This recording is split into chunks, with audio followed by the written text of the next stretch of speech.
like mad for him. Say what? I said they probably do a trophy like mad for him. I tell you, it has been Anybody incredible. I doing that think he's well. probably had the most gross of anyone in the country. And last Saturday night, I really believe he was playing at such a high level that for 3 hours, he was one of the best players in the country. Think about this: 20 carries, 155 yards, and 4 tutties. And then it looks like his own read. It's not. It's a QB keeper around the edge. I love what Tommy Reese is doing with it. By the way, a free safety. You ain't catching Jalen. I also love this. Counter bash, reading the defensive end. It's not a big play, but he's playing with confidence, setting the tone. That's something you would not Hard hit, wasn't it? And he looked at the sideline and said, hey, boys, I'm going to continue to show up. And here, you got an option to give. You got an option to pass. But I love how decisive he is. I'll pull it down.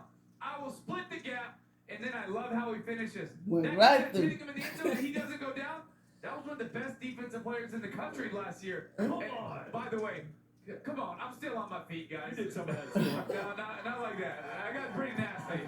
They wasn't able to stop him, was it? Really something to cheer for. I'm going to talk about what Kentucky's going to have to do. There we go. A chance to win this game today. And I think they got to get more creative with the run game. You're not going to just line up. So I like using wide receivers. We're able to create more space and more gaps by moving other people in the run game, creating lanes. They got to get more into that lane. So right here, we're using a tight end. And when you use a tight end, the guy that's connected to him has to go and be involved with the run game as well. You cannot sit out here and play in space. If you do, you automatically get the block in your leverage points. So now you create a more open hole for Ray Davis.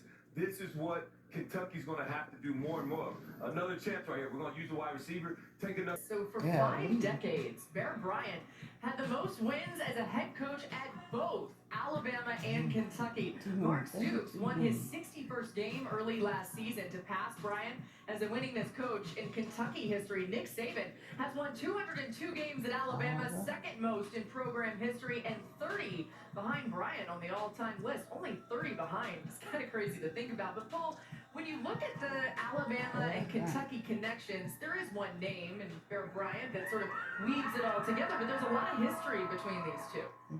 There's a lot of history, and there's a lot of legends that simply aren't true.